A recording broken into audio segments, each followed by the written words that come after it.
6 policiers mis en examen 7 ans après qu'Angelina a eu le crâne fracassé. On va lire cette histoire, merci Mediapart, c'est très intéressant. On apprend quoi? La justice est-elle parvenue à briser l'omerta qui depuis 7 ans règne au sein de la police? Parce que quand on sait très bien que la police protège les siens. Il y a une omerta, donc un silence complet depuis 7 ans. Il protège les auteurs de violences inouïes qui ont brisé la vie d'une jeune fille. La jeune fille qu'on a vue en photo juste avant, est décédée par le biais de la police qui se tait. On comprend quoi? Le samedi 8 décembre 2018, à la sortie de son travail dans une ruelle du centre-ville de Marseille, et en marge des mobilisations des Gilets jaunes, Angelina, alors âgée de 19 ans, reçoit un tir de LBD dans la jambe. Oui, le fameux LBD qui a causé beaucoup de dégâts pendant la période des Gilets jaunes. Une fois à terre, des policiers, certains, le visage masqué, lui fracassent le crâne jusqu'à atteindre son cerveau. Imaginez-vous la violence. Ils ont réussi à la mettre au sol et comme si ça ne suffisait pas, ils ont continué de lui fracasser le crâne jusqu'à ce que son cerveau soit découvert. Vous vous en rendez compte de la violence?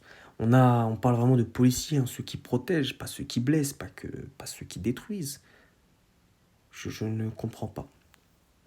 Peut-être que si, on le comprend trop bien maintenant. Aujourd'hui encore, Angelina continue de subir les conséquences de ces violences. Comme Mediapart l'avait révélé, l'enquête ouverte en avril 2019 par le parquet, confiée à l'antenne marseillaise de l'IGPN, avait été bâclée. Donc en fait, la procédure est bâclée, on le sait très bien. Malgré 2 non-lieux prononcés faute de pouvoir identifier les policiers, mais qu'est-ce que c'est bien puisqu'on leur a demandé de se masquer? Angelina et son avocat Brice Graziani n'ont jamais renoncé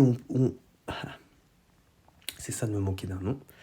Brice Graziani n'ont jamais renoncé et ont obtenu en juin 2021 l'ouverture d'une nouvelle instruction confiée à la juge Karine Lebrun. Donc 2021, réouverture du dossier.